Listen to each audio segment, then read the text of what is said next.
নমস্কার, বিপুল দে জয়মা ইউটিউব চ্যানেলে সবাইকে আর একবার স্বাগত। আরেকটি নতুন ভিডিওতে আপনাদের আজকে নিয়ে যাব গ্রাম্য পরিবেশের মধ্যে দিয়ে এক কালী মন্দিরে। কালী মন্দির বলবো না, তারা মায়ের মন্দির। এখানে এক অলৌকিক সাধু থাকেন, অলৌকিক তার লীলা। যাই হোক, আমরা প্রথমে আপনাদের বলবো কি করে এখানে পৌঁছাবো। প্রথমেই আপনারা বনগাঁ শাখার, শিয়ালদা থেকে বনগাঁ শাখার দত্তপুকুর এসে পৌঁছাবেন। দত্তপুকুর যেদিক দিয়েই দিক না কেন, 1 নম্বর যে টিকিট কাউন্টার রয়েছে, আমরা স্টেপ বাই স্টেপ দেখিয়ে দিচ্ছি আপনাদের। এই সামনে টোটো স্ট্যান্ড বা অটো স্ট্যান্ড দেখতে পাবেন। এখান থেকে আপনি হাটখোলা মোড়, মনে রাখবেন হাটখোলা মোড়, এই জায়গায় আপনাকে নামিয়ে দেবে 10 টাকার বিনিময়ে। এখান থেকে ডান দিকে, যেদিকে কলকাতার দিক, সেদিকে 1 মিনিট হেঁটে গিয়ে তেঁতুলতলা পাবেন। তেঁতুলতলা মোড় থেকে আপনি আবার টোটো ধরে 20 টাকার বিনিময়ে চলে আসতে পারবেন এই মন্দিরে।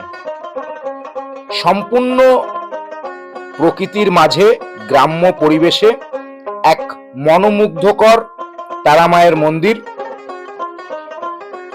নাকশা তারা মায়ের মন্দির বা স্বপন সাধুর সাধন স্থল। দেখুন কি সুন্দর প্রকৃতি আপনাকে দুদিকে স্বাগত জানাবে। দুদিকে চাষের জমি, তার মাঝে কালো পিচের রাস্তা। আপনার যেতে যেতেই মন মুগ্ধ হয়ে উঠবে। সম্পূর্ণ দেখাবো এখানে ভোগের ব্যবস্থা আছে কিনা, থাকার ব্যবস্থা আছে কিনা, সম্পূর্ণ দেখাবো। দেখতে থাকুন।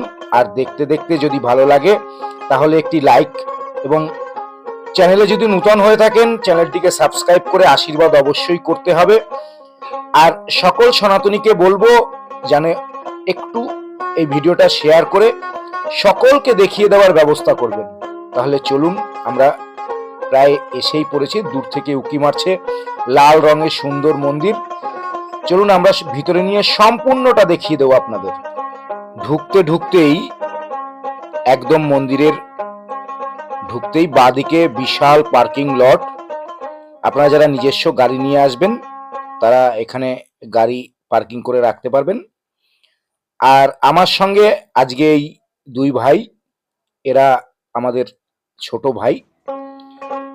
এদের বদন্যতায় আমি আজকে এই মন্দিরে পৌঁছাতে পেরেছি। আমাকে এই হাটখোলা থেকে বাইকে করে এই মন্দির পর্যন্ত নিয়ে এসে এবং আমাকে দত্তপুকুর পর্যন্ত ছেড়ে দিয়েছে। এই যে মন্দিরের এই যে সামনে দোকানটি দেখতে পাচ্ছেন, এই দোকানে ডালার সমস্ত জিনিস আপনারা পাবেন। অতএব বাইরে থেকে কিচ্ছুটি আপনাকে আনতে হবে না। ছোটখাটো খাবারের জিনিসও এখানে পাবেন, টিফিনের ব্যবস্থাও রয়েছে এখানে। চলুন আমরা ধীরে ধীরে আপনাদের নিয়ে মন্দিরের দিকে পা বাড়াই, অগ্রসর হই। সেই ছোট ভাই আমাদের পথ দেখিয়ে আগে নিয়ে যাচ্ছেন। এরা অনেকবারই এসছে। যাই হোক, সুন্দর লাল রঙের বেশ সুবিশাল মন্দির। সম্পূর্ণটা দেখাবো। এখানে ছোট্ট মন্দির থেকে কি অট্টালিকা বা কি সুবিশাল মন্দির হয়েছে তারও গল্প বলবো। ধীরে ধীরে দেখতে থাকুন। আর এখানে শ্মশান রয়েছে, সেটিও দেখাবো। পাশে বিদ্যাধরী নদী রয়েছে, সেটিও দেখাবো। দেখুন, প্রথমে এক ঝলক মন্দিরটি দেখাই, তারপরে আবারও মন্দির দেখাবো। মন্দিরের 9 চূড়া বিশিষ্ট। উপরে যে বড় চূড়াটি রয়েছে সেখানে চারদিকে 4টি শিবের মূর্তি করা রয়েছে। আর এটি হচ্ছে ভোগ ঘর।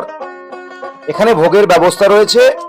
যদি এখানে এসে ভোগ খেতে চান তাহলে সকাল 8টায় লেখা রয়েছে, 10টার মধ্যে এসে যদি কুপন সংগ্রহ করেন বসে খেলে 60 টাকা। আর যদি আপনি ভোগ নিয়ে যেতে চান তার জন্য 70 টাকা আপনাকে দিতে হবে। তারপরে চলুন, এটি হচ্ছে আসল স্থান। সেই স্বপন সাধুর যে সাধন স্থল বলেছি, এখানেই স্বপন সাধু তারা মায়ের দর্শন পেয়েছে। এটি একটি পবিত্র জায়গা। এখানে এসে কেউ বেশি কথা বলবেন না, প্রণাম করবেন, দর্শন করবেন। সুবিশাল একটি বটগাছ, তারই তলায় এই সাধন স্থল।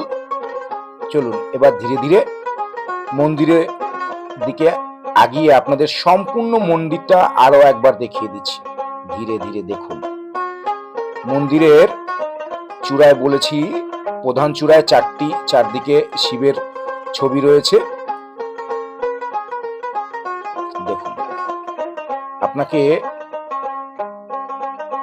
একবার আসলে আপনার এই জায়গায় আপনাকে কিভাবে যে সময় অতিক্রম করবে আপনি কল্পনাও করতে পারবেন না। এত সুন্দর শান্ত নিরিবিলি পরিবেশ, কোলাহলের কোনো চিহ্ন মাত্র নেই, কোনো লেশ মাত্র নেই। আর মন্দিরের ঠিক বাদিকেই রয়েছে শ্মশান। তবে এখানে এই শ্মশানে বিনা অনুমতিতে ঢুকবেন না, কারণ চারিদিকে সমাধি ক্ষেত্র। সেক্ষেত্রে আমাদের এই সমাধি ক্ষেত্রে না যাওয়াটাই শ্রেয়। যদিও কাঠের চুল্লি, আপনি অনুমতি নিয়ে প্রবেশ করতেই পারেন। চলুন এবার বলেছিলাম বিদ্যাধরী নদী। দেখুন, এখানে এখনো জোয়ার ভাটা চলে। বিদ্যাধরী নদী প্রায় মজে এসছে, তারপরেও এখানে ঘাট রয়েছে। বর্ষায় অবশ্য জল উপচে পড়ে। শান্ত নিরিবিলি পরিবেশ, পাখির কলতান, সকল কিছুই এখানে পাবেন। এবার চলুন মন্দিরে নিয়ে যাই। মন্দিরে ঢুকেই ডান দিকে একটি নন্দী মহারাজ এবং শিবলিঙ্গ রয়েছে। আর মন্দিরের গর্ভগৃহের ছবি বিনা অনুমতিতে বা এমনিতেও ক্যামেরা নিয়ে প্রবেশ অ্যালাউ নেই। তারপরে অনুমতি সাপেক্ষ যেটুকু আপনাদের দেখাতে পারছি এইটুকুই যথেষ্ট। আপনারা নিজেরা এসে দেখতে পারেন। প্রতিদিন প্রচুর ভক্ত সমাগম এখানে হয়। আর ডান দিকে এই মায়ের ছবি এবং বাঁদিকে সেই স্বপন সাধুর একটি ছবি দেওয়ার চেষ্টা করলাম। দেখা হবে অন্য কোনো ভিডিওতে। জয় গুরু, জয় জয় মা তারা।